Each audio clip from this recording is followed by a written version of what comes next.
Today we're talking with Anita Nielsen. She's a sales performance consultant and coach with over 20 years of experience in B2B tech sales. Welcome, Anita. Hello. I would love to know from you, what are some of the concerns you're hearing from sales professionals about the fear of being replaced by technology? Yeah, it's a great question. So there's, of course, a lot of fear, and rightfully so. You have analysts like Forrester, for example, calling out that by 2020, there's going to be 1 million B2B salespeople that are going to lose their jobs. So salespeople, if you take that at face value, it's going to be horrifying. They hear this stat, and then they see how much easier websites like Amazon, even companies like CDW, are making it to access technology and to buy directly from those types of companies. And then that combines and it gives them this perception that there's this writing on the wall that means that they're going to be out of a job. And so, of course, B2B sales rep that loses a job to AI, that's one of the most horrifying things that could happen. Mm-hmm.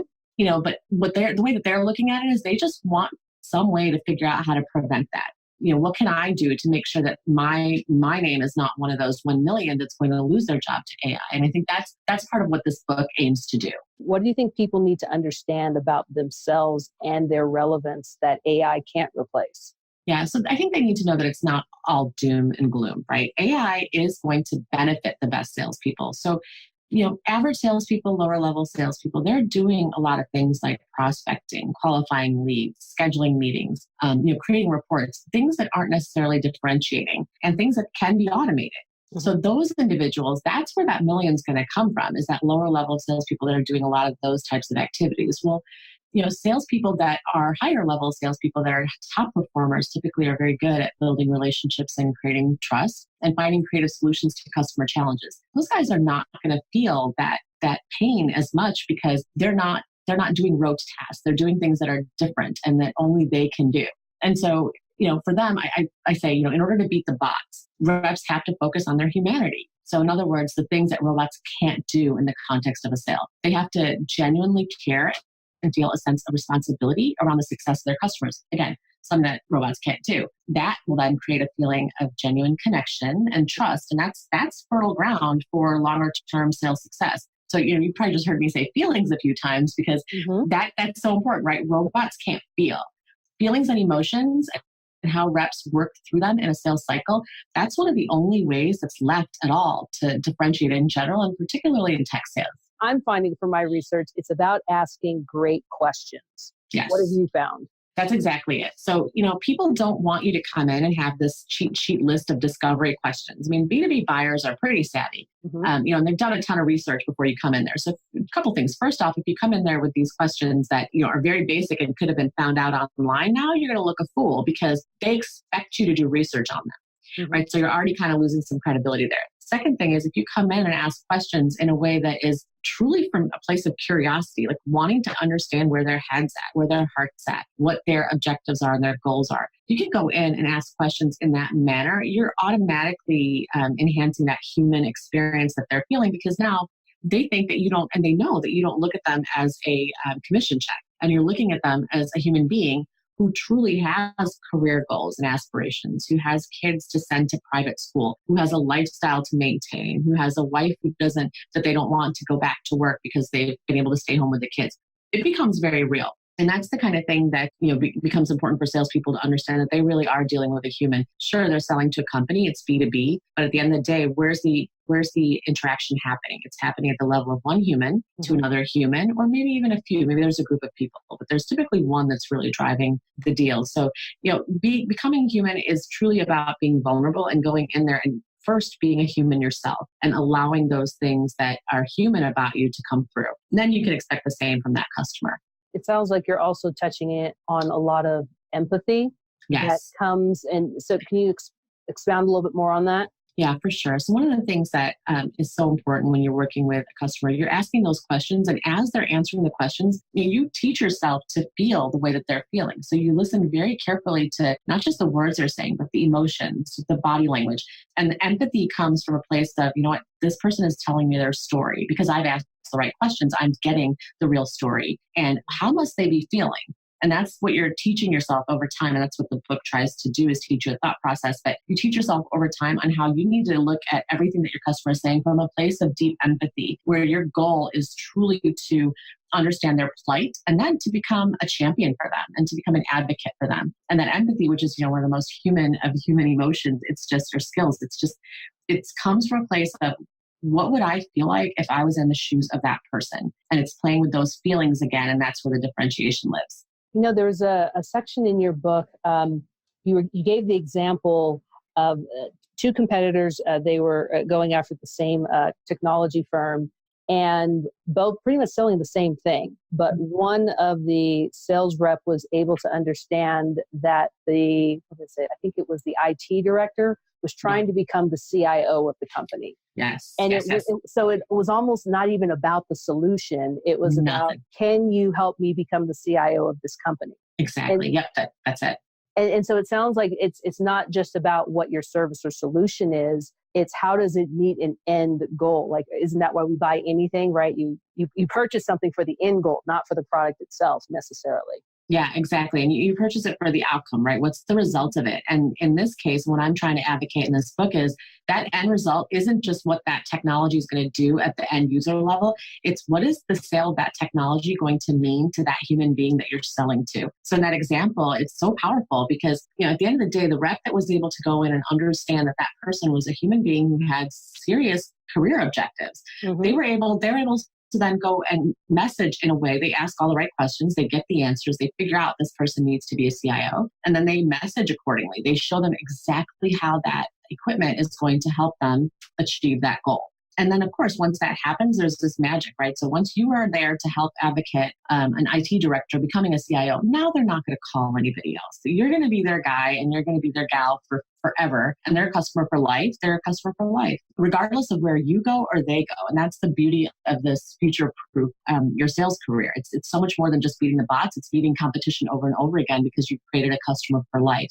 Had a chapter that was a bit of a game changer for me, the difference between endearment and experience. Can you give us a little sampling of what that's about? Yeah, for sure. So there's, you hear a lot about this delighting your customers. And I think that's a beautiful thing. But what I found over time is delighting your customers is not enough, because delight, if you think about it, delight is more often than not tied to an experience. It's something that happens in association with an experience. Mm-hmm. What I want for my sales reps who are reading this book and for people that are trying to beat the bots is don't focus so much on that delightful customer experience. Focus on endearing yourself to that customer. So instead of looking at an experience of what's going to delight the customer, figure out what are you going to do to endear yourself to that customer. It's almost a step above that delight, because delight is in the moment. It can come and go. Mm-hmm. But that endearment, that does go for life. So once you've endeared yourself through that emotional connection, through going above and beyond, and there's a lot of stories in the book about that, just taking a step above and doing what you don't have to do in order to make that person successful, that's endearing yourself, you, the individual, to them, not the experience, not the mechanics of the experience. It's who you are and what you stand for. Once they buy into that, that's where you're going to get your customer for life. I wanted to jump into types of value and commodity. That was another thing that stood out. I loved how you broke down, there's basically 3 types of value: generic, company, and personalized value. Can you touch on each of those? For sure. So I look at value, that's the easiest way. Value has become such a nebulous term that it starts to drive me bananas, because one of the complaints I hear is, my salespeople don't know how to articulate value. Okay, that's because value doesn't mean anything anymore. Mm-hmm. So let me break it down. Value means something very important, but there's not just one kind of value. There's the general value. That is the value that's inherent in a technology or product. That's like what that product is for. Kleenex is to blow your nose. Tissue is to blow your nose. That's what that is there for. Toothbrush is to clean your teeth. That's the inherent value. That is the innovation that happened, and that's what the result is for the person who's buying it. Mm-hmm. That's the same across every company that's selling that technology. So it's just there. That's what you're going out to get, and that's what you're going to get. Mm-hmm. So that's 100% commoditized. As soon as a second company buys or creates something or sells something, now you've got a commodity on your hands. However, you can differentiate it a little bit more at the next level, which is the company value. Now, that's the layer that the company adds on to whatever it is that product or technology or solution is. So For example, with our tissue example, Kleenex, they come in and they put lotion on tissues. That's what that company has done. That's what they've created. And now that can be a differentiator for a finite amount of time until another generic brand, until Target brand figures out that they want to lotion their Kleenex too, right? Or their tissues too. So, and so now that's a commodity as well. But, you have somewhat of a chance. There's some room there to differentiate, but it's finite. It's not like you can differentiate on something forever at that level either. And then there's the last value, and that's the most important value. And that's what I pretty much, built my life on, helping people understand, is personalized value. And that's the value that you create for a customer. And when I say you, I mean that individual sales professional. It is when they take who they are, what they stand for, what they know, and they pull that together in a way that is as meaningful as possible and can provide the best outcomes for that other person that they're working with. So the person at the other side of the table, who, by the way, is very human. They're fallible. They have strengths. They have weaknesses. They have needs. They have desires. So I take what I'm made of and I figure out how to make that matter big time to that person on the other side of the table, because guess what? That's the only place you can differentiate, because no one else can be you. I mean, it's just, you can't. So that's where I say you have to live. Go in there and be who you are. Let them understand who that is and let them understand what you stand for. And now show them how you're going to take that and make it something magical for them and make it something that's going to make them want to keep on coming back to you. You have to show them that I've got your back. I'm here to help you be successful. That is my job. I'm not here to sell you. I'm here to advise you and guide you and make sure that you get what you need out of this relationship, which once that happens, I'm pretty sure you're always going to want to buy from me and you're going to take me wherever you go.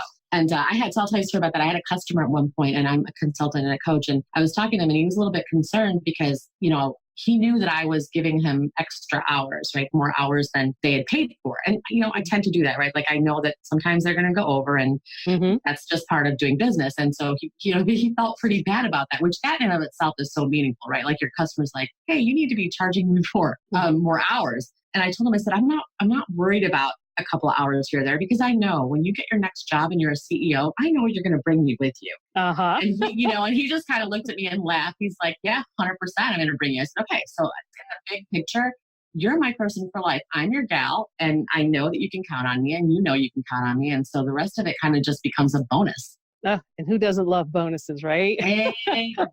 Especially when you're trying to spend your whole life trying to differentiate, right? Like when you actually have that piece of differentiation in your hands, it's actually the most rewarding thing in the world. Oh, that's phenomenal. So lastly, how can people get in touch with you to learn more? I know they can go to Amazon and buy the book, Beat the Bots. Yes. You can reach me. So I'm on Twitter, @ANielsen LDK. My email address is anielsen@ldkadvisory.com. All right. Well, thank you so much for your time, Anita. I really appreciate our conversation. Thank you. Thank you so much. It's been a pleasure.